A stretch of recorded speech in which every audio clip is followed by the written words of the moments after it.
Hello everyone, welcome back to my YouTube channel. आज की video में हम क्लास 11th बायोलॉजी के चैप्टर बायोलॉजिकल क्लासिफिकेशन का नेक्स्ट पार्ट करने वाले हैं।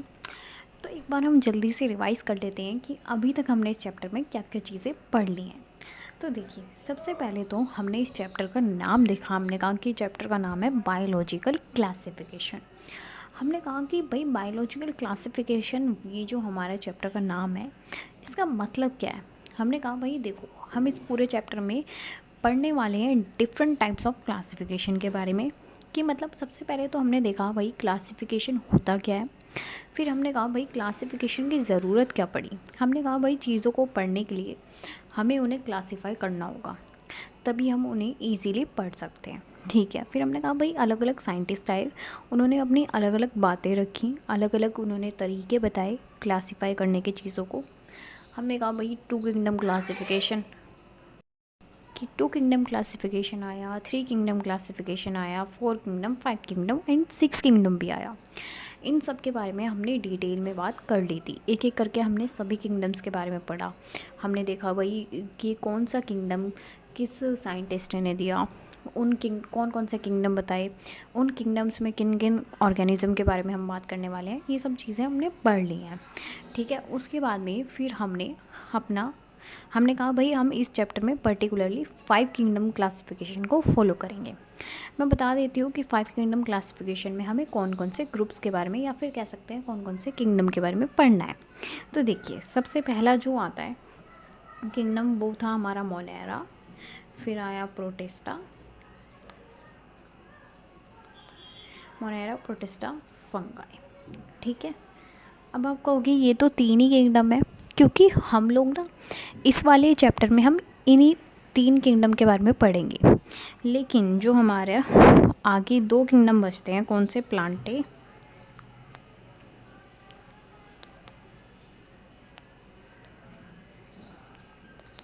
देखो फाइव किंगडम क्लासिफिकेशन जो थी वो हमें R.H. विटेकर जी ने दी थी। ठीक है। उन्होंने कहा भाई ये पांच किंगडम है, हमें इनके बारे में पढ़ना है। ठीक है जी। हमने कहा कि ये जो हमारे तीन किंगडम है, इनके बारे में हम इसी चैप्टर में पढ़ेंगे, और ये जो दो किंगडम है इनके बारे में सेपरेटली अलग चैप्टर बने हुए हैं। हमारा एक चैप्टर होता है प्लांट किंगडम, जिसमें हम किंगडम प्लांटे को पढ़ते हैं। एक चैप्टर होता है हमारा एनिमल किंगडम, जिसमें हम एनिमेलिया किंगडम को पढ़ते हैं। ठीक है। तो इस चैप्टर में तो हम यही तीनों किंगडम्स के बारे में पढ़ते हैं, जिनमें से हमने अपना मोनेरा किंगडम को पढ़ना शुरू कर दिया था। कल हमने मोनेरा किंगडम के बारे में काफ़ी सारी चीज़ें देखी थी। उनमें से जो मेन बात है मैं आपको वो बता देती हूँ एक बारी, क्विक रिवीजन के लिए। हमने कहा था भाई देखो, जो किंगडम मोनेरा है उसके अंदर ना हमें सारे के सारे प्रोकैरियोटिक ऑर्गेनिजम्स देखने के लिए मिलते हैं। अब भाई प्रोकैरियोटिक ऑर्गेनिज्म क्या होते हैं। देखो यार, प्रोकैरियोटिक, प्रो का मतलब वैसे तो जैसे कि हम अपनी आजकल की डेली लाइफ में यूज़ करते हैं कि भाई ये पर्सन इस चीज़ में प्रो है, या कहते नहीं है कि ये तो भाई गेम खेलने में प्रो है एकदम, या फिर ये मेकअप करने में एकदम प्रो है। तो ये वो वाला प्रो नहीं है। यहाँ पे प्रोकैरियोटिक में प्रो का मतलब होता है पुराना। ठीक है। भाई ये ना थोड़े पुराने ज़माने के लोग हैं, पुराने ज़माने के ऑर्गेनिजम्स होते हैं। अब भाई हम पुराने ज़माने का मतलब क्या है यहाँ पे मतलब है कि भाई इनके पास में ना कोई भी मेम्ब्रेन बाउंड ऑर्गेनेलीज नहीं होती, इनका जो न्यूक्लियस होता है वो भी कवर नहीं होता। अब इस चीज़ को कैसे याद कर सकते हैं। देखो यार, पुराने ज़माने के जो लोग होते थे, आदिवासी वगैरह, वो क्या इतने सारे कपड़े पहनते थे? नहीं यार, वो ज़्यादा कपड़े नहीं पहनते थे। इनफैक्ट वो पत्तों के ही लाइक ड्रेसेस बना के पहन लेते थे। तो आप इस चीज़ से याद रखिए, जो प्रोकैरियोटिक ऑर्गेनिज्म होते हैं उनमें जो उनकी ऑर्गेनेलीज होती हैं, ठीक है, अलग अलग ऑर्गेनेलीज होती हैं, वो ना मतलब जैसे पुराने ज़माने के लोग इतना ज़्यादा कवर नहीं करते थे अपने आप को, उसी तरीके से प्रोकैरियोटिक ऑर्गेनिज्म भी पुराने हैं। तो ये जो होते हैं ये भी अपनी ऑर्गेनेलीज को कवर नहीं करते। अब इसका मतलब क्या है। देखो यार, यूकैरियोटिक में क्या होता है, जैसे कि हमारी ऑर्गेनेली है तो इसके ऊपर ना एक कवर होता है, इसलिए हम इसको कहते हैं मेम्ब्रेन बाउंड ऑर्गेनेली। ठीक है। लेकिन प्रोकैरियोटिक ऑर्गेनिज्म में ऐसा कुछ नहीं होता, वो अपनी बॉडी को कवर नहीं करते, या कह सकते हैं अपनी ऑर्गेनेलीज को कवर नहीं करते। आपको ये चीज़ याद हो गई होगी अब कि प्रोकैरियोटिक ऑर्गेनिज्म में उनके पास में कोई भी मेम्ब्रेन बाउंड ऑर्गेनेली नहीं होती, यानी कि उनकी जो ऑर्गेनेलीज होती हैं उनके ऊपर कोई भी मेम्ब्रेन नहीं होती, यानी कि उन्होंने कपड़े नहीं होते उनकी ऑर्गेनेलीज के ऊपर। ठीक है, आई होप कि ये चीज़ समझ आ गई हो आपको। अब आगे देखते हैं। ठीक है, तो हमने कहा भाई जो हमारा किंगडम मोनेरा है उसके अंदर सभी के सभी प्रोकैरियोटिक ऑर्गेनिज्म आएंगे। फिर मैंने एक बात बताई थी कि यार आप ये चीज़ याद रख लो कि हम मोनेरा किंगडम के अंदर अपने सभी बैक्टीरिया के बारे में पढ़ने वाले हैं। ठीक है, जितने भी बैक्टीरिया होते हैं वो सब हमारे किंगडम मोनेरा के अंदर ही आते हैं। ठीक है, फिर उसके बाद में हम लोग कहते हैं भाई जो ये होते हैं, अब भाई हम लोग देखते हैं कि जो बैक्टीरिया होते हैं वो हर जगह देखने के लिए मिलते हैं यार हमें। मतलब आप कहीं भी देख लोगे आपको बैक्टीरिया देखने के लिए मिलते हैं, लेकिन ऐसा नहीं है कि आपको खुली आंखों से दिख जाएंगे बैक्टीरिया। ऐसा नहीं होता भाई, बैक्टीरिया बहुत छोटे होते हैं, माइक्रो ऑर्गेनिजम्स होते हैं। ठीक है, तो इसलिए वो हमें दिखते नहीं है, मतलब ऐसे नॉर्मली नेक्ड आई से नहीं दिखते, लेकिन अगर माइक्रोस्कोप वगैरह लगा के देखते हैं तो हमें हर जगह देखने के लिए मिलते हैं हमारे बैक्टीरिया। इसलिए हम इनको बोलते हैं कॉस्मोपॉलिटन। कॉस्मोपॉलिटन का मतलब क्या हुआ भाई, ये इतना बड़ा भारी भरकम सा वर्ड है, इसका मतलब होता क्या है? कॉस्मोपॉलिटन का मतलब कुछ नहीं होता, इसका मतलब होता है कि जो चीज़ हर जगह मिलती है ना उसको हम बोल देते हैं कॉस्मोपॉलिटन। ठीक है, फिर उसके बाद हमने कहा भाई और क्या बातें होती है मोनेरा किंगडम के बारे में। फिर हमने अपने मोनेरा किंगडम के बारे में कहा कि भाई देखो जो हमारे बैक्टीरिया होते हैं ना, देखो अगर मैं मोनेरा वर्ड यूज़ कर रही हूँ या फिर बैक्टीरिया, कंफ्यूज नहीं होना, ये दोनों सेम चीज़ें हैं। ठीक है, अब देखो हम कहते हैं भाई हमने ना अपने बैक्टीरिया को उनकी शेप के बेसिस पे क्लासिफाई कर दिया।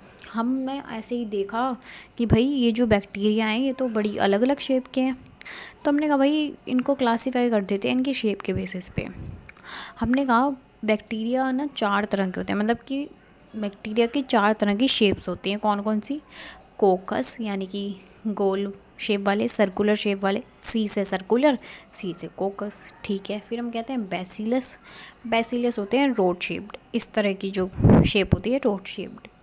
ठीक है, फिर हम कहते हैं स्पाइरलियम, जो हमारी ये स्पाइरल है उस शेप के, ये देख रहे हो आप पैटर्न, इस शेप के जो बैक्टीरिया होते हैं उनको हम कहते हैं स्पाइरलियम।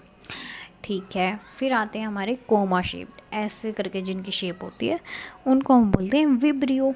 ठीक है, ये तो हो गई थी हमारी बैक्टीरिया की पहली क्लासिफिकेशन। यहाँ पे हमने कैसे क्लासिफाई किया अपने बैक्टीरिया को? On the basis of their shape. फिर हमने देखा था कि भाई हमने अपने बैक्टीरिया को उनके न्यूट्रिशन के बेसिस पे भी क्लासिफाई किया था। जो अपना खाना खुद बना रहे थे उनको हमने कहा था ये ऑटोट्रॉपिक बैक्टीरिया है, जो अपना खाना बनाने के लिए किसी और पे डिपेंडेंट थे उनको हमने कहा कि वो हेट्रोट्रॉपिक है। ठीक है, यहाँ तक हमने बात कर ली थी। अब हम अपना आज का पोर्शन शुरू करते हैं। देखो यार, जब मैंने 6 किंगडम क्लासिफिकेशन के बारे में बताया था तो मैंने आपको समझाया था कि जो 6 किंगडम क्लासिफिकेशन है वो कौन से साइंटिस्ट ने दी थी, मुझे कमेंट करके बताइएगा आप। ठीक है, आप बिल्कुल भी कमेंट नहीं करते हो, बस एक पर्सन है जो कमेंट करके बताता है। And yes, thank you so much, आप कमेंट करके बता रहे हो। ऐसे ही हर वीडियो के नीचे आप कमेंट करते रहिए, और फिर आपको जो भी हेल्प चाहिए होगी आई विल हेल्प यू। ठीक है, और यस अब देखो आप मेरे को कमेंट करके बताना कि 6 किंगडम क्लासिफिकेशन किसने दी थी। ठीक है, अब हम यहाँ पे बोलते हैं कि भाई 6 किंगडम क्लासिफिकेशन में क्या हुआ था, उन्होंने हमारा जो किंगडम मोनेरा होता था उसको 2 कैटेगरीज़ में डिवाइड कर दिया था। उन्होंने कहा था, सिंपली मैं बताऊं तो उन्होंने कहा था कि भाई बैक्टीरिया जो होते हैं वो 2 तरह के होते हैं, आर्की बैक्टीरिया और यू बैक्टीरिया। ठीक है, अब देखो यहाँ पे हम पढ़ते हैं इनके बारे में, डिफरेंस करते हैं। सबसे पहले हम कहते हैं आर्की बैक्टीरिया क्या होते हैं। देखो यार, आर्की बैक्टीरिया वैसे बैक्टीरिया होते हैं जो थोड़े से ना अलग होते हैं, मैंने कल भी बताया था। जैसे कि हम अपने आसपास ही देखेंगे तो यार हम देखते हैं भाई हम सब ह्यूमंस हैं, ठीक है, लेकिन हम कहते हैं भाई कुछ कुछ पर्सन ऐसे होते हैं बड़े डिफरेंट से होते हैं, स्पेशली हमारे फ्रेंड्स में। तो हम उनको कहते हैं भाई आप, ऐसा लगता है कि आप तो मंगल ग्रह से आए हो, या कहते हैं कि भाई ये तो किसी और ही दुनिया का है। तो हम ऐसा क्यों कहते हैं? क्योंकि वो लोग कुछ अलग अलग सी हरकतें करते हैं, मतलब कुछ ऐसी हरकतें करते हैं जो हमसे नहीं मिलती उनकी। ठीक है, तो इसलिए हम कहते हैं कि ऐसा लगता है कि दूसरे प्लैनेट से आया हुआ है, एलियन टाइप, है ना। तो ऐसे ही आर के बैक्टीरिया होते हैं। ये होते तो बैक्टीरिया ही हैं, लेकिन यार ये ना बाकी बैक्टीरिया से थोड़ी सी अलग हरकतें करने लग जाते हैं। और वो क्या हरकतें करते हैं ये देखते हैं। हम कहते हैं भाई ये ना मतलब इसी हार्श कंडीशन में रहने लग जाते हैं। हार्श कंडीशन मतलब बहुत ही कठिन परिस्थितियाँ बहुत ही कठिन परिस्थितियों में रहते हैं। जैसे भाई कौन सी कठिन परिस्थितियों में रहते हैं ये लोग, जैसे कि बहुत ही नमकीन पानी में रहने लग जाएंगे।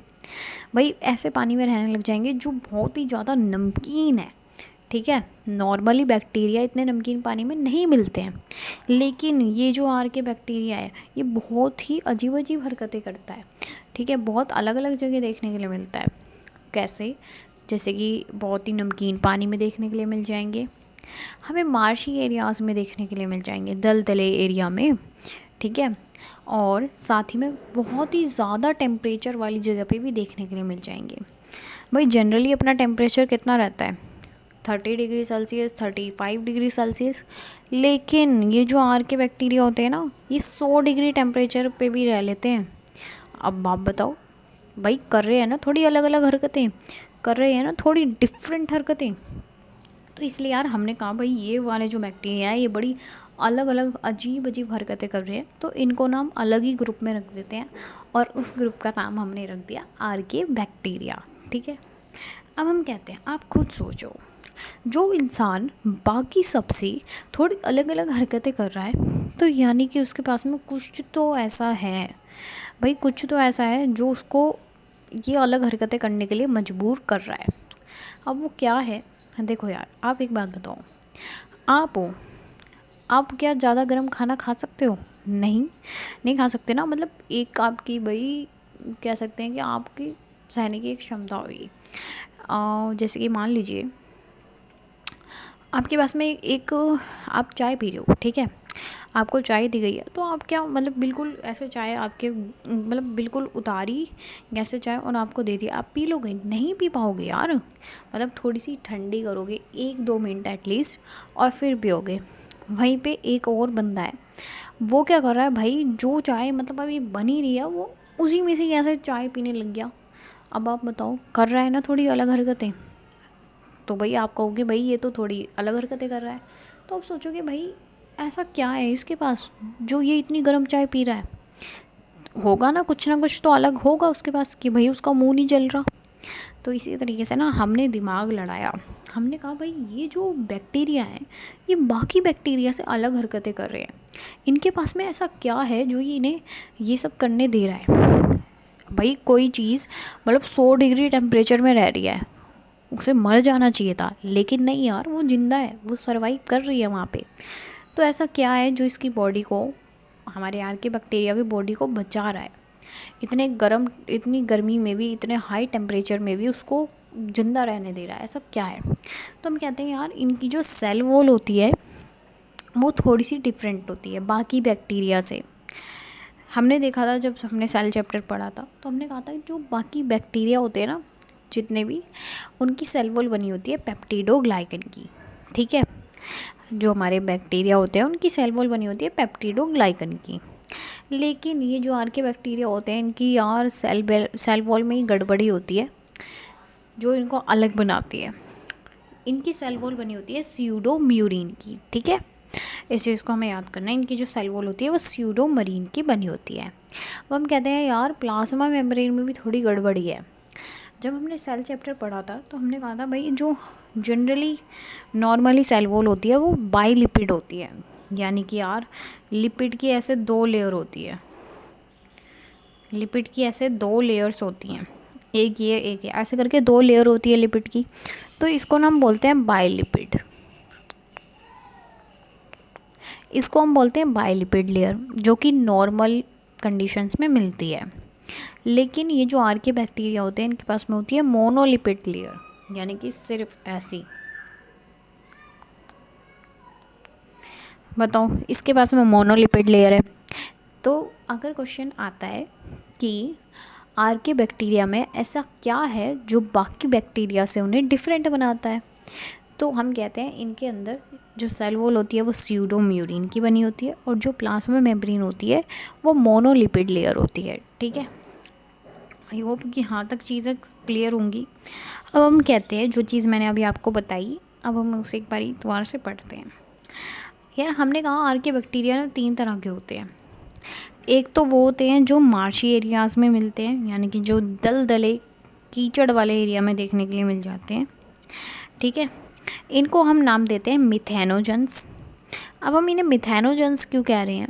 यार आप केमिस्ट्री में पढ़ते होंगे, मीथेन गैस होती है ना, तो यार हम लोग बोलते हैं मीथेन गैस का फॉर्मूला CH4 होता है, ठीक है। तो यार हम कहते हैं ये जो हमारे आर्के बैक्टीरिया होते हैं जो दलदले एरिया में मिलते हैं, उनको हम बोलते हैं मिथेनोजेंस। अब आप कहोगे यार हम इन्हें मिथेनोजेंस क्यों कह रहे हैं? यार हम ना इन्हें मिथेनोजेंस इसलिए बोल रहे हैं क्योंकि ये जो होते हैं ना बैक्टीरिया, ये मीथेन गैस को रिलीज़ करते हैं, ठीक है। उसके बाद में हम कहते हैं ये हमें देखने के लिए हम कहाँ पे मिलते हैं? ये हमें हमारे जो कैटल का र्यूमन होता है वहाँ पे देखने के लिए मिलते हैं। फिर हम बोलते हैं यार जो हमारे CH4 होते हैं ना मीथेन, ये बायोगैस होती है, तो इसलिए हम कहते हैं कि भाई देखो ये जो मिथेनोजेंस होते हैं ये बायोगैस प्रोड्यूस करने में हेल्प करते हैं। दोबारा से सुनिए मैंने क्या कहा। मैंने कहा भाई आर्के बैक्टीरिया 3 तरह के होते हैं, जिनमें से जो एक होता है वो होता है हमारा मिथेनोजन। अब मिथेनोजन क्या है? मिथेनोजन वो बैक्टीरिया है जो हमें मार्शी एरिया में देखने के लिए मिलेगा, ठीक है। और ये जो मिथेनोजन्स होते हैं ये मीथेन गैस को रिलीज़ करते हैं, और जो मीथेन गैस होती है वो ना बायोगैस है, इसलिए हम कहते हैं कि भाई ये जो मिथेनोजन होते हैं ये बायोगैस प्रोडक्शन में हेल्प करते हैं। आई होप यहाँ तक सॉर्टेड है सब कुछ। फिर उसके बाद में हम कहते हैं कि ये तो पहली तरह का हो गया हमारा आर्के बैक्टीरिया। फिर दूसरे होते हैं हमारे हेलोफाइल्स। हेलोफाइल्स वो वाला हेलो नहीं, दूसरे वाला हेलो। हेलोफाइल्स का मतलब होता है ये काफ़ी ज़्यादा सॉल्टी एरिया में मिलते हैं, काफ़ी ज़्यादा नमकीन पानी में देखने के लिए मिलते हैं, ठीक है। तो उसके बाद में फिर हम बोलते हैं थर्ड आते हैं हमारे थर्मो एसिडोफाइल।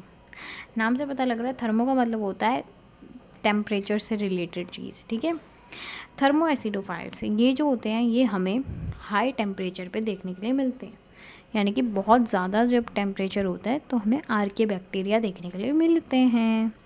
अब आप देख रहे होंगे थर्मो एसिडोफाइल में एसिड वर्ड भी आ रहा है, यानी कि हाई एसिडिक कंडीशंस में भी देखने के लिए मिलते हैं हमें, ठीक है। तो ये था हमारा आर्की बैक्टीरिया के बारे में। हमने क्या कहा, दोबारा से रिवाइज करते हैं। हमने कहा भाई देखो आर्की बैक्टीरिया वो बैक्टीरिया होते हैं जो कि काफ़ी ना मतलब लाइक हार्श कंडीशंस में देखने के लिए मिलते हैं। हमने कहा भाई ये ना 3 तरह के होते हैं, methanogen, halophile, thermoacidophile. Methanogen marshy area में देखने के लिए मिलेंगे, हेलोफाइल हाई सॉल्टी एरिया में, और जो हमारे थर्मोएसिडोफाइल होंगे ये हाई टेम्परेचर पे देखने के लिए मिलेंगे।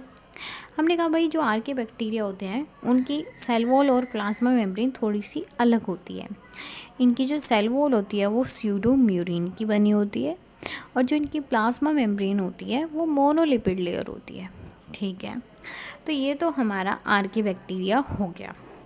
अभी मैंने बताया कि भाई जो हमारा किंगडम मोनेरा है वो 2 कैटेगरीज में डिवाइडेड है, आर्के बैक्टीरिया और यू बैक्टीरिया, जिसमें से हमने आर्के बैक्टीरिया पढ़ लिया है।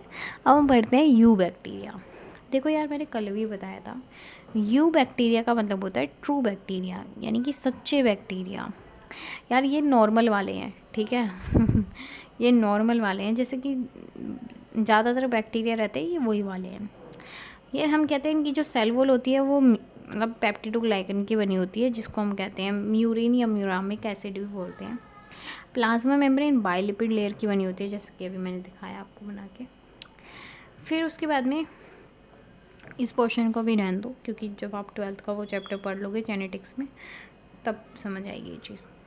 फिर हम बोलते हैं जो हमारे यू बैक्टीरिया होते हैं ये मोटाइल भी हो सकते हैं, नॉन मोटाइल भी। मोटाइल का मतलब होता है जो लोग मूवमेंट कर सकते हैं, और नॉन मोटाइल का मतलब होता है जो मूवमेंट शो नहीं करते हैं, ठीक है। ओके, अब हम कहते हैं इनमें भी जो हमारे यू बैक्टीरिया है इनके ना हमें एग्जाम्पल्स पढ़ने हैं। इनका एक एग्जाम्पल होता है साइनोबैक्टीरिया, ठीक है। साइनोबैक्टीरिया का दूसरा नाम होता है ब्लू ग्रीन एल्गे। आपने एल्गे देखी है कभी? देखो एल्गे होता क्या है मैं बताती हूँ। आपने देखा होगा काई सी जमी होती है, अरे यार मतलब देखना कभी, ग्रीन ग्रीन कलर की नहीं होती जिसको हम काई बोलते हैं, उसको हम इंग्लिश में एल्गे बोलते हैं। ठीक है, एल्गे, एल्गा, एल्गी, कुछ भी बोल सकते हो, प्रोनाउंसिएशन अलग हो सकती है। ठीक है, तो यार हम कहते हैं साइनोबैक्टीरिया का दूसरा नाम होता है ब्लू ग्रीन एल्गे।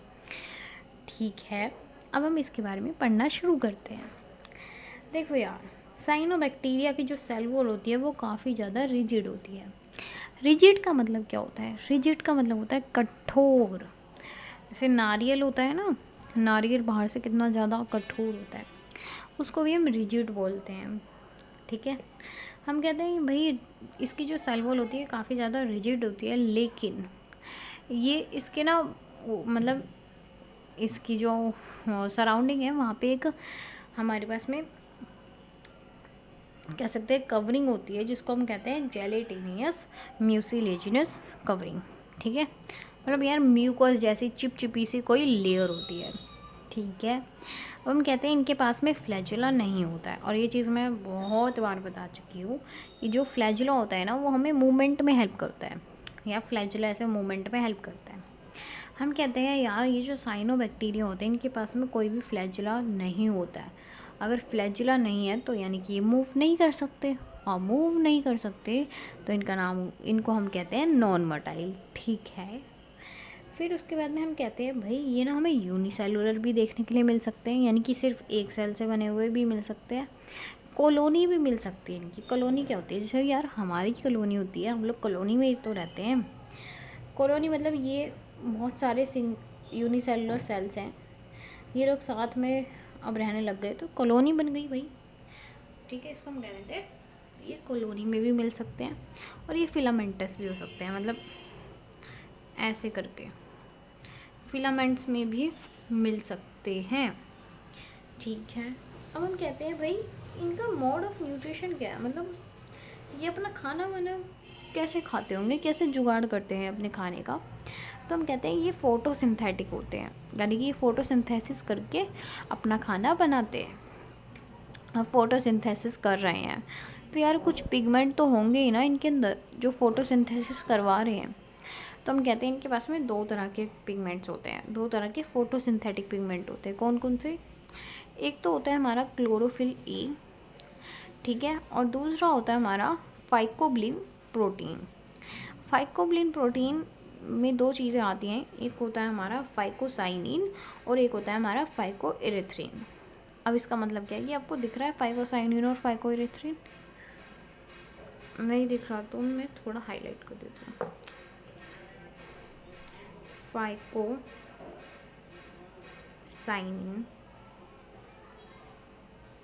फाइकोइरिथ्रिन।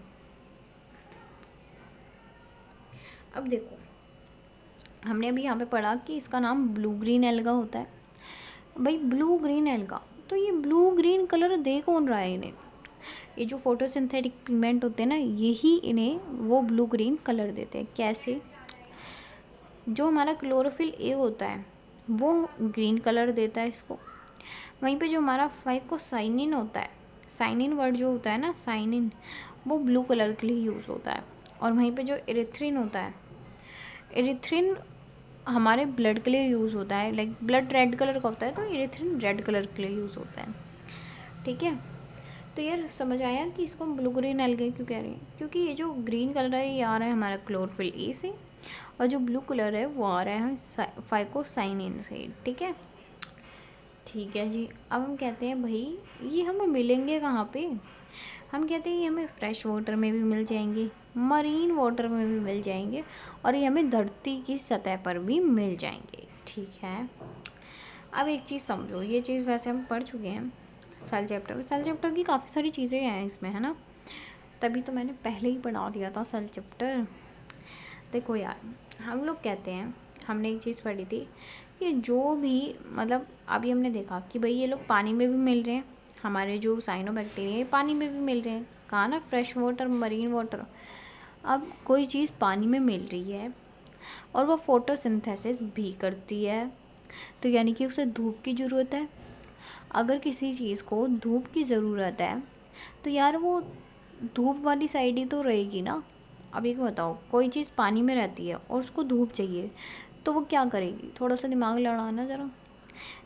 कोई चीज़ पानी में रहती है लेकिन उसको धूप चाहिए, तो वो क्या करेगी? ऊपर आ जाएगी पानी के, तो उसे धूप मिल जाएगी, फिर वो फोटोसिंथेसिस कर लेगी, अपना खाना बना लेगी। तो हमारा मोटिव है कि हमें इस चीज़ को पानी के ऊपर रखना है। अब पानी के ऊपर रखना है ना, तो इसलिए इनके अंदर गैस वैक्यूल प्रेजेंट होती है। गैस वैक्यूल जो होती है वो इनको बायोंसी प्रोवाइड करती है। बायोंसी का मतलब क्या होता है यार? इनको फ्लोट करने में हेल्प करती है वो, ठीक है। ओके, अब जब हमने कल पढ़ा था तो हमने कहा था कि हाँ, कल हमने एनऑक्सीजेनिक फोटोसिंथेसिस के बारे में पढ़ा था, कि मतलब वो फोटोसिंथेसिस जिसमें ऑक्सीजन रिलीज़ नहीं हो रही थी। लेकिन अब हम कहते हैं जो हम पढ़ने वाले हैं, ये जो होते हैं हमारे साइनोबैक्टीरिया, ये ऑक्सीजेनिक फोटोसिंथेसिस करते हैं। यानी कि जब ये फोटोसिंथेसिस करते हैं ना, तो ये ऑक्सीजन को रिलीज़ करते हैं, ठीक है। अब इनका एक एग्जांपल होता है नोस्टॉक। इस डायग्राम को देख लेना अच्छे से। देखो, नोस्टॉक का ये हमारा डायग्राम है।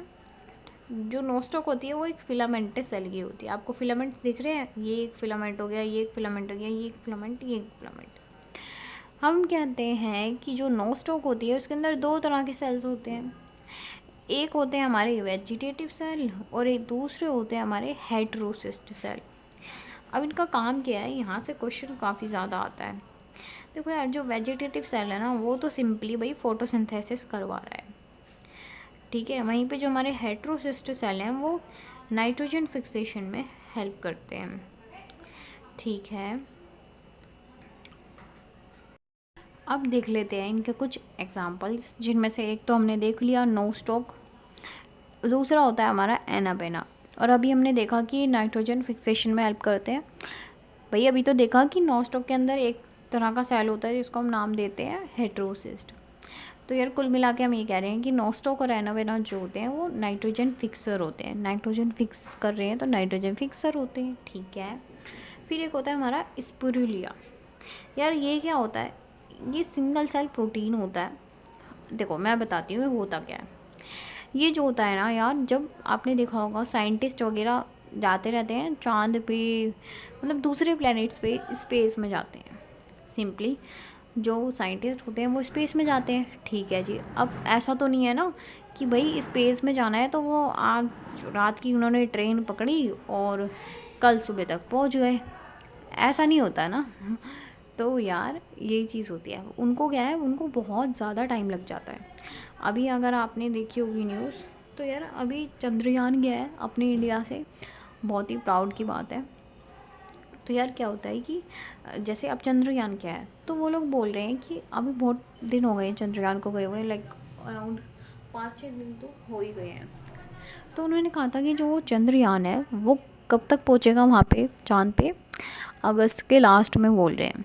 तो यार टाइम लगेगा। अब आप एक बात बताओ, वो लोग चंद्रयान जो लेके गए हैं, ऐसा तो नहीं है कि उन्हें भूख नहीं लगती, भाई लगती है उन्हें भूख तो, और उन्हें खाना भी पड़ेगा कुछ ना कुछ। तो ऐसा तो नहीं है कि वो पूड़ी कचौड़ी या अचार ले गए हों अपने साथ, तो अचार के साथ परांठे खाएंगे, या चिप्स कुरकुरे ले गए हों, मोमोज वगैरह, ऐसा तो नहीं लेके गए होंगे ना वो अपने साथ कुछ भी खाने के लिए। नहीं यार, ऐसा कुछ नहीं लेके जाते वो लोग। तो वो लोग क्या करते हैं, ये जो हमारा स्पुरुलिना होता है, इसकी ना गोलियाँ मिलती हैं, इसकी टैबलेट मिलती हैं, वो इसको लेके जाते हैं और ये खाते हैं वो वहाँ पे। समझ रहे हो आप? ये जो होता है इसको खाते हैं, जो हमारे लोग स्पेस में जाते हैं वो इस चीज़ को ही, गोलियाँ को खाते हैं, ठीक है। ये एक एग्जांपल हो गया। फिर दूसरा एग्जांपल आता है हमारा माइक्रोसिस्टिस और ऑसिलेटोरियम। अब भाई ये क्या चीज़ है? ये एल्गल ब्लूम होते हैं, ठीक है। फिर आता है हमारा टोलिप्थोरिक्स, ओलोसियम। ये क्या करते हैं? ये हमें पैडी फील्ड्स में देखने के लिए मिलते हैं और ये भी एंटू फिक्सर होते हैं, यानी कि नाइट्रोजन फिक्सेशन में हेल्प करते हैं, ठीक है जी। यहाँ तक चीज़ें समझ आ गई, साइनोबैक्टीरिया आ गया समझ में, ठीक है। चीज़ों को ना लिंक करते हुए चलना, ऐसा नहीं कि समझ ही नहीं आ रहा हमने क्या पढ़ा क्या नहीं पढ़ा, ऐसा नहीं होना चाहिए। हमने कहा भाई देखो जो हमारा मोनेरा किंगडम था वो 2 कैटेगरीज में बट गया, आर्के बैक्टीरिया और यू बैक्टीरिया। हमने कहा जो हमारा मोनेरा किंगडम था वो 2 कैटेगरीज में बट गया, आर्के बैक्टीरिया और यू बैक्टीरिया। ठीक है, आर्के बैक्टीरिया हमने पढ़ लिया। आर्के बैक्टीरिया में 3 चीज़ें थी, 3 तरह के थे, मिथेनोजन, हेलोफाइल,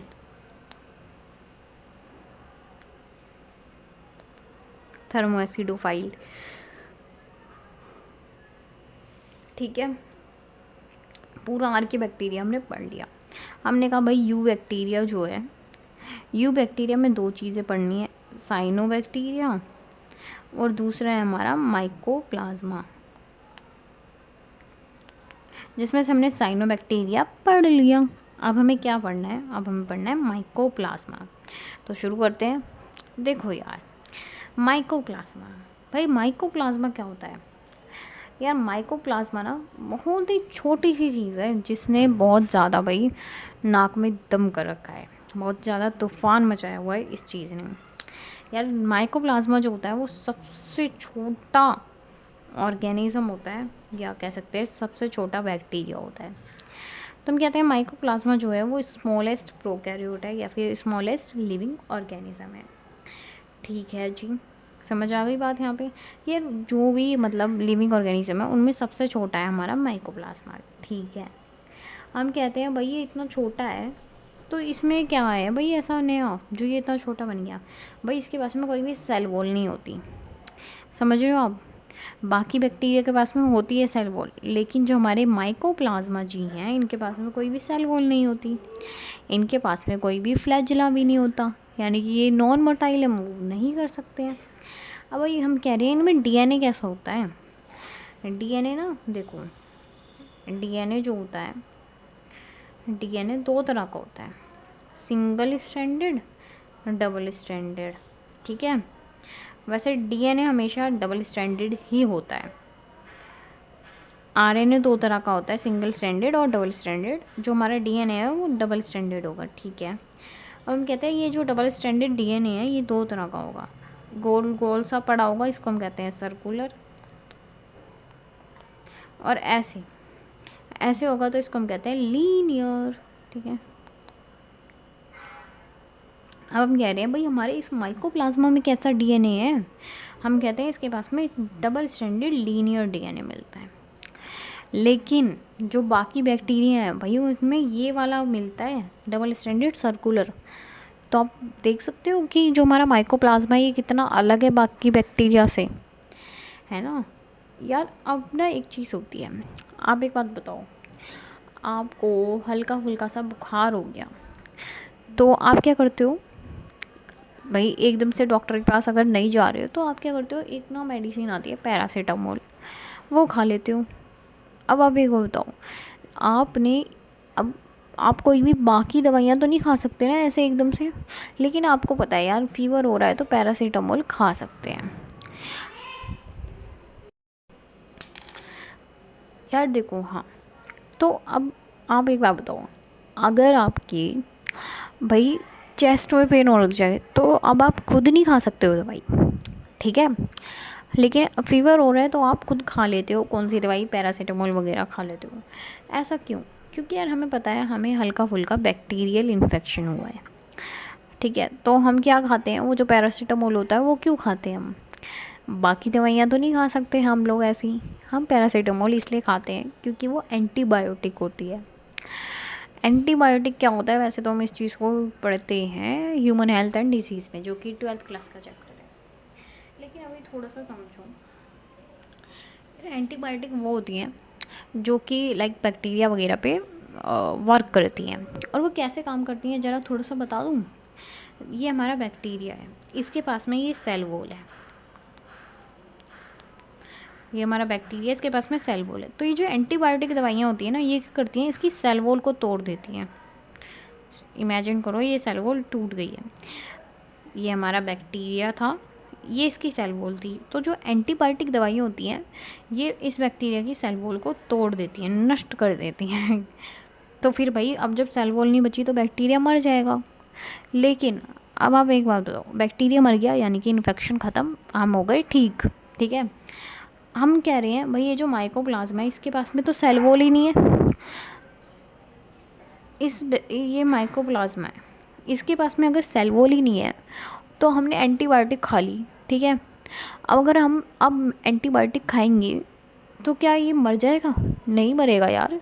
जब एंटीबायोटिक कैसे काम करती हैं, सेल वॉल को तोड़ती हैं, सेल वॉल ही नहीं है तो ये कैसे मरेगा? नहीं मरेगा। और एक एंटीबायोटिक का नाम होता है पेनिसिलियम। ठीक है, तो हम कहते हैं ये जो होता है ना, ये माइकोप्लाज्मा ये इनसेंसिटिव होता है पेनिसिलिन से। अब ऐसा क्यों कह रहे हैं? इनसेंसिटिव का मतलब होता है जिससे कोई फ़र्क नहीं पड़ता। एक तरह से ये कहना चाह रहा है कि जो हमारा माइकोप्लाज्मा होता है उस पर एंटीबायोटिक काम नहीं करती। हाँ, क्यों नहीं करती? क्योंकि इसके पास में सेल वॉल नहीं है, और एंटीबायोटिक भाई यही करती है, सेल वॉल को तोड़ती हैं। अगर किसी चीज़ के पास में सेल वॉल ही नहीं है तो वो कैसे काम करेगी? नहीं करती। ठीक है, उसके बाद में हम इनके ना यार एक दो नाम होते हैं जिसको याद रख लेते हैं हम। इनका नाम होता है जोकर ऑफ प्लांट किंगडम। हम इन्हें जोकर ऑफ प्लांट किंगडम भी कहते हैं क्योंकि यार देखो, ना इनके पास में सेल वॉल है, ना इनके पास में फ्लैजुला है, ना इन पे पेनिसिलिन एक्ट कर रही है, तो यार इनको हम नाम दे देते हैं जोकर ऑफ प्लांट किंगडम। ठीक है, इनका एक और नाम होता है प्लियोमॉर्फिक ऑर्गेनिज्म। प्लियोमॉर्फिक ऑर्गेनिज्म का मतलब क्या होता है? प्लियोमॉर्फिक का मतलब क्या है यार? प्लियोमॉर्फिक ना हम उन्हें कहते हैं जो अपनी फॉर्म्स को चेंज करते रहते हैं।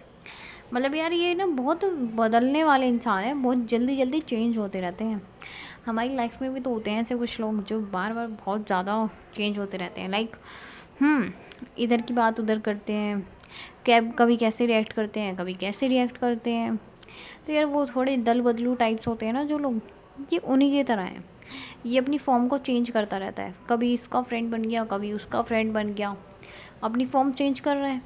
ठीक है, तो वैसे ही हमारा माइकोप्लाज्मा है, ये भी ना अपनी फॉर्म चेंज करता रहता है, तो इसलिए हम इसको नाम दे देते हैं प्लियोमॉर्फिक ऑर्गेनिज्म। ठीक है, हम कहते हैं ये जो माइकोप्लाज्मा है, भाई मैंने शुरू में ही बोला था इसने नाक में दम कर रखा है। ये जो माइकोप्लाज्मा होता है ना, ये बहुत सारी बीमारियां भी कॉज करता है, और प्लांट में भी करता है, एनिमल में भी करता है।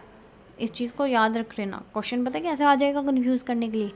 माइकोप्लाज्मा सिर्फ एनिमल्स में डिसीज़ कर रहा है, ट्रू बोलोगे फॉल्स बोलोगे? फॉल्स बोलोगे। अगर क्वेश्चन आ गया माइकोप्लाज्मा सिर्फ और सिर्फ प्लांट में डिसीज़ कर रहा है, फॉल्स बोलोगे। अगर क्वेश्चन आ गया कि माइकोप्लाज्मा प्लांट और एनिमल दोनों में डिसीज़ कर रहा है, तो ट्रू बोलोगे। ठीक है, इस चीज़ को ना थोड़ा सा ध्यान देना, और जैसे जैसे क्वेश्चन करोगे अपने आप हो जाएंगे। और मैं हर क्वेश्चन यार कवर करवा देती हूँ आपका वीडियो में, हर क्वेश्चन। मतलब अगर आप ये पढ़ने के बाद में अगर जा रहे हो ना आप क्वेश्चन करने, तो ऐसा एक क्वेश्चन नहीं होगा जो आपसे सॉल्व नहीं होगा। ठीक है, और फिर भी अगर आपको कोई एक आधा क्वेश्चन नहीं हो पा रहा है तो आप मेरे को कमेंट करके भी बता सकते हो। लाइक क्वेश्चन लिख दो और फिर मैं अपने आप उसको अच्छे से एक्सप्लेन कर दूँगी। ज़्यादा बात होगी ना, मैं उस क्वेश्चन के लिए पर्टिकुलरली वीडियो बना दूँगी। ठीक है, 1-2 मिनट की वीडियो बना दूँगी उस क्वेश्चन के लिए, और वो क्वेश्चन आपको अच्छे से एक्सप्लेन कर दूँगी। ठीक है, लेकिन बताओ तो सही कि क्या चीज़ नहीं हो रही है, फिर मैं वही चीज़ करूँ, है ना? बताना पड़ता है। अब उसके बाद में हम कहते हैं, और हाँ मेरे को किसी ने बोला मेरी राइटिंग बहुत अच्छी नहीं है। यार मेरे को भी पता है मेरी राइटिंग अच्छी नहीं है, लेकिन you know what, I am a doctor और डॉक्टर के हिसाब से मेरी राइटिंग बहुत सही है। समझ रहे हो आप? और यस, तो शुरू कर, आगे पढ़ना शुरू करते हैं। अब हम कह रहे हैं भाई माइकोप्लाज्मा अपना खाना कैसे खाता है? मतलब खाना खुद बनाता है या खाना भाई हमारी तरह बना बनाया लेके आ जाता है और उसे खा लेता है? मजाक करिए, मतलब अपना खाना खुद बनाता है या किसी पे डिपेंडेंट होता है? तो हम कहते हैं भाई ये खाना अपना खुद नहीं बना पाता है, ये दूसरों पे डिपेंडेंट है, तो इसलिए हम इसको कहते हैं कि ये हेट्रोट्रॉपिक ऑर्गेनिज्म है। ठीक है, फिर हम कहते हैं, हमने कल पढ़ा था कि हेट्रोट्रॉपिक जो होता है न्यूट्रिशन, वो भी 3 तरह का होता है, पैरासाइटिक, सिम्बायोटिक और सैप्रोफाइटिक। तो हम कहते हैं ये जो हमारा माइकोप्लाज्मा होता है ये पर्टिकुलरली सैप्रोफाइटिक होता है। यानी कि ये मरे हुए जीव जंतुओं से अपना खाना ग्रहण करता है। ठीक है, ओके। तो ये हमारा हो गया है यहाँ पे माइकोप्लाज्मा भी कवर, और हमारा यू बैक्टीरिया भी यहीं पे ख़त्म होता है। तो आप देख रहे हो हमने पूरा मोनेरा किंगडम पढ़ लिया है, कॉन्ग्रेचुलेशंस। अब बस एक चीज़ बची है। अब भाई हम कह रहे हैं कि भाई ठीक है, मोनेरा में हमने सब चीज़ें पढ़ ली, मोनेरा होते कैसे हैं, कहाँ पे मिलते हैं। भाई मोनेरा होते क्या हैं, मोनेरा मिलते कहाँ पे हैं, मोनेरा कैसे रिएक्ट करते हैं, मोनेरा खाना कैसे खाते हैं, मोनेरा खाना बनाते कैसे हैं। ठीक है, हमने सब चीज़ें पढ़ ली हैं। लेकिन यार एक चीज़ बचती है जो कि बहुत इम्पॉर्टेंट है लाइफ में, हमारी भी लाइफ में और इनकी भी लाइफ में। वो क्या है, वो होता है रिप्रोडक्शन। ठीक है, हम पूछते हैं भाई ये सब चीज़ें तो ठीक है, बट ये रिप्रोड्यूस कैसे करते हैं। तो हम कहते हैं भाई बैक्टीरिया जो होते हैं, आपको ये तो पता होगा रिप्रोडक्शन दो तरह की होती है। कौन कौन सी? एक होती है हमारी सेक्सुअल रिप्रोडक्शन, दूसरी होती है हमारी एसेक्सुअल रिप्रोडक्शन। हम कहते हैं भाई बैक्टीरिया जो होते हैं वो सेक्सुअल रिप्रोडक्शन तो करते ही नहीं है। समझ रहे हो आप? दो तरह की होती हैं रिप्रोडक्शन, सेक्सुअल एंड एसेक्सुअल। हम कहते हैं बैक्टीरिया बिग नो कहते हैं हमारे सेक्सुअल रिप्रोडक्शन को, यानी कि जो हमारे बैक्टीरिया होते हैं वो सेक्सुअल रिप्रोडक्शन नहीं करते हैं। हमारे बैक्टीरिया करते हैं एसेक्सुअल रिप्रोडक्शन, और साथ में एक और चीज़ करते हैं, ये ना एक सॉर्ट ऑफ सेक्सुअल रिप्रोडक्शन करते हैं। अब भाई ये क्या आ गया, आपको ये लाइन सी, ये एनसीईआरटी की लाइन है, और एनसीईआरटी पढ़ते हो ना सब। देखो यार अभी तो मैं ऐसी ही वीडियो बनाऊंगी नोट्स के उससे, फिर मैं आपके लिए ऐसी वीडियोस भी लाऊंगी जिसमें मैं एनसीईआरटी पढ़ाऊंगी, एनसीईआरटी की एक एक लाइन को पढ़ाऊंगी, एक एक लाइन को कवर करूंगी, एक एक लाइन का मतलब बताऊंगी। ठीक है, अगर आपको ऐसी वीडियो चाहिए तो आप मेरे को बताना ज़रूर, क्योंकि यार फिर मेरे को पता ही नहीं लग पा रहा है कि मैं किस तरह की वीडियो बनाऊँ, किस तरह की वीडियो आपको चाहिए। अगर आप बताओगे नहीं तो मैं कैसे उस चीज़ पे वर्क करूँगी। ठीक है, तो देखो हम लोग कहते हैं, हमें ना एनसीईआरटी में एक लाइन दी गई है कि जो हमारे बैक्टीरिया होते हैं वो सॉर्ट ऑफ सेक्सुअल रिप्रोडक्शन करते हैं। यार इसका मतलब क्या होता है? एनसीईआरटी ये कहना चाह रही है कि बैक्टीरिया सेक्सुअल रिप्रोडक्शन नहीं करते हैं, लेकिन सेक्सुअल रिप्रोडक्शन जैसी रिप्रोडक्शन करते हैं। दोबारा सुनना, बैक्टीरिया सेक्सुअल रिप्रोडक्शन नहीं करते हैं, वो सेक्सुअल रिप्रोडक्शन जैसी रिप्रोडक्शन करते हैं। सॉर्ट ऑफ का मतलब है उसके जैसी। भाई हम कहते हैं ना कि लाइक यार हम कहते हैं कि जैसे कि कोई मदर डॉटर है, तो हम कहते हैं और डॉटर को बोलते हैं कि भाई आप अपनी बिल्कुल मम्मी जैसे दिखते हो। ये तो नहीं कहते आप बिल्कुल अपनी मम्मी की तरह, मतलब यार अगर एक मदर डॉटर है उनकी शक्लें मिल रही है तो हम ये बोलते हैं ना कि आप अपनी मम्मी जैसे दिख रहे हो। तो उसका मतलब ये थोड़ी ना है कि बिल्कुल मम्मी, और अगर हमने डॉटर को सामने रख दिया तो हम पहचान ही नहीं पाएंगे कि कौन सी मदर है कौन सी डॉटर। ऐसा नहीं होता ना, थोड़ा वो चेंज होता है। लेकिन हम कहते हैं कि भैया आप अपनी मम्मी जैसे दिखते हो। तो वैसे यहाँ पे हम कह रहे हैं कि जो बैक्टीरिया होते हैं वो सेक्सुअल रिप्रोडक्शन जैसे रिप्रोडक्शन करते हैं, सेक्सुअल रिप्रोडक्शन नहीं करते, लेकिन उनकी तरह एक रिप्रोडक्शन होती है वो करते हैं।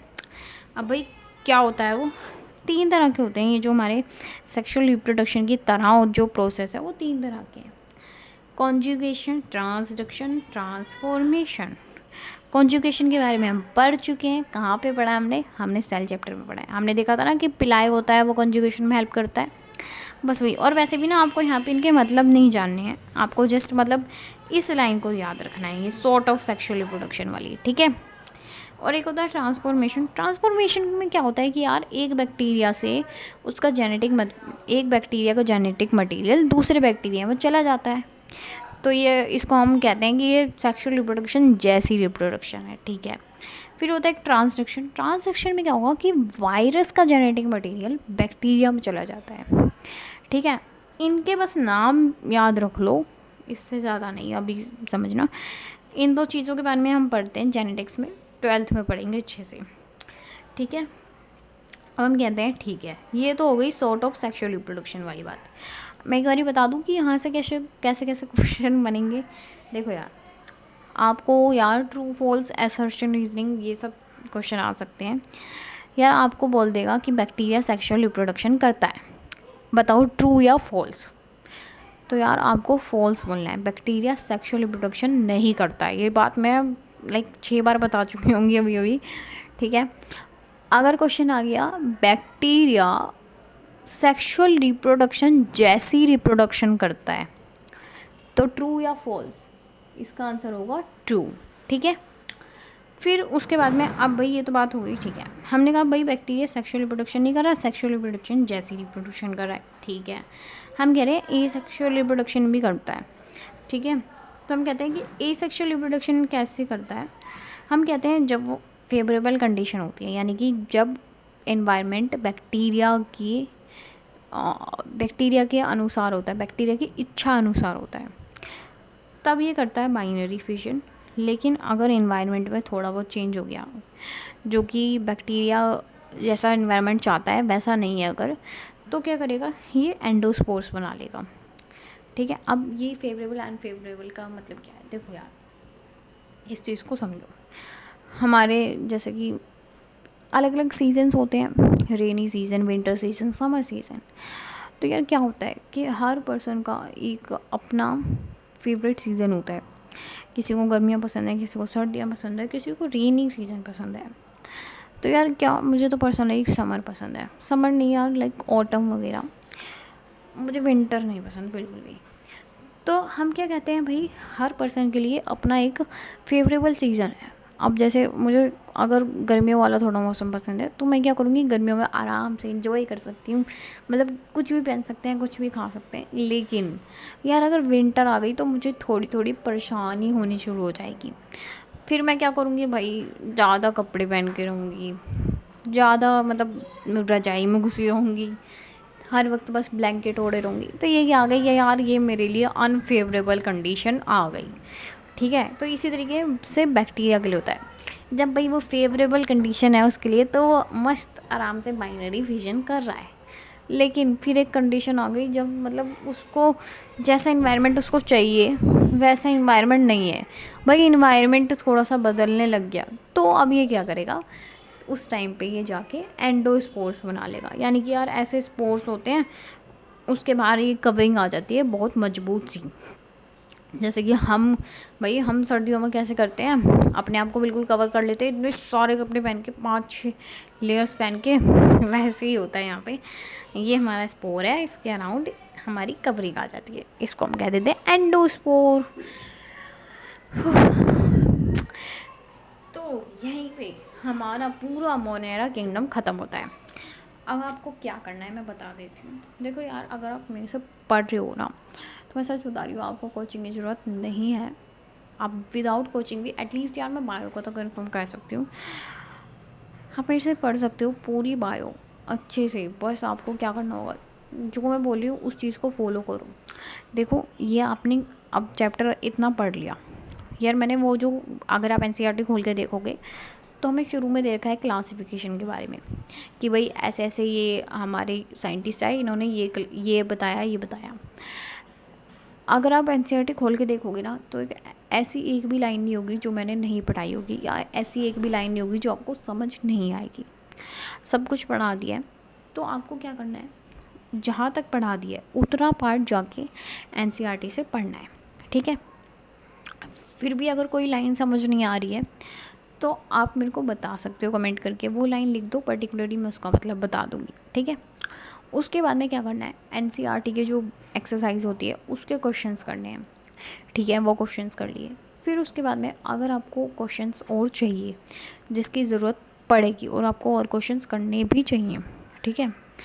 तो क्योंकि यार हमें ऐसा नहीं है भाई एनसीईआरटी कर ली, ठीक है जी, एनसीईआरटी बहुत अच्छी बुक है और सारे क्वेश्चंस करने भी है, लेकिन और क्वेश्चंस करने की ज़रूरत होती है, ठीक है। तो आप मेरे को बता सकते हो, मैं वो और क्वेश्चन शेयर कर दूँगी, मेरे पास में काफ़ी सारी बुक्स हैं, ठीक है। बेसिकली मैं अभी तो फ़िलहाल आकाश का मॉड्यूल ही शेयर करूँगी, तो मैं और क्वेश्चन शेयर कर दूँगी, आप उन क्वेश्चंस को करिए, और फिर आपसे बिल्कुल मतलब बेस्ट तैयारी हो जाएगी बायो की। यार बायो में तो आप प्रो हो जाओगे बिल्कुल, ठीक है। ओके, तो आज हम इतना ही करेंगे। अपना मोनेरा किंगडम हमने कवर कर लिया है। अब कौन से किंगडम पढ़ने हैं, किंगडम प्रोटिस्टा और किंगडम फंगाई, बस ये 2 किंगडम बचे हैं। उसके बाद में हमें थोड़ा सा वायरस के बारे में पढ़ना है, बस चैप्टर फिनिश हो जाएगा। ठीक है, तो yes, if you like the video then please press the like button and also share the video with your friends. यार मतलब करो, शेयर वगैरह करो वीडियो को और लोगों तक पहुँचाओ, तभी तो चैनल की रीच बढ़ेगी, वीडियो की रीच बढ़ेगी।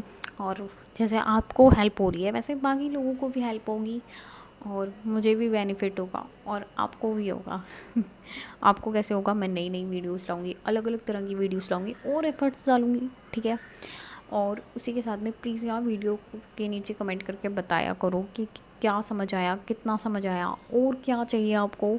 ठीक है, अब जैसे कि किसी ने मेरे को बताया था कि मेरी राइटिंग अच्छी नहीं है और मुझे इस बात का लाइक बहुत खुशी भी हुई कि एटलीस्ट कमेंट तो करके बताया कि हाँ जी आप इस चीज़ को थोड़ा इम्प्रूव करो। और उन्होंने ये भी कहा कि मेरे को अच्छे से समझ आया, जो कि बहुत अच्छी बात है कि आपको एटलीस्ट फीडबैक तो दो कि आया समझ, नहीं आया कुछ तो बोलो। तो थैंक यू सो मच वो जो भी थे जिन्होंने कमेंट करके बताया। ऐसे ही हर वीडियो के नीचे आप कमेंट करते रहिए एंड जो भी आपको चाहिए वो बताते रहिए। मैं यार पीडीएफ के लिए मुझे किसी ने बोला था, मैं पीडीएफ शेयर नहीं कर पाई हूँ, मैंने पीडीएफ बनाई भी थी क्योंकि यार हम जो यूट्यूब होता है उसमें ना कुछ रिक्वायरमेंट चाहिए होती है कि आपके चैनल पे इतने सब्सक्राइबर होने चाहिए या आपकी वीडियोस पे इतने लाइक्स आने चाहिए, तभी आप पीडीएफ वगैरह शेयर कर पाते हो। तो वो अभी मेरे चैनल पे है नहीं, तो इसलिए मैं पीडीएफ शेयर नहीं कर पाई हूँ। ठीक है, तो अभी आप थोड़ा सा मैनेज कर लो या फिर एक काम कर सकते हो, आप मेरे सब्सक्राइबर बढ़वा दो। लाइक ऐसे नहीं कि fake subscriber, real subscriber, students ही। ठीक है, और मेरा कहने का मतलब ये है कि वीडियो को शेयर किया करो। So yes, I am saying again, please like the video and please subscribe my YouTube channel and please share the video with your friends, and yes, thank you again.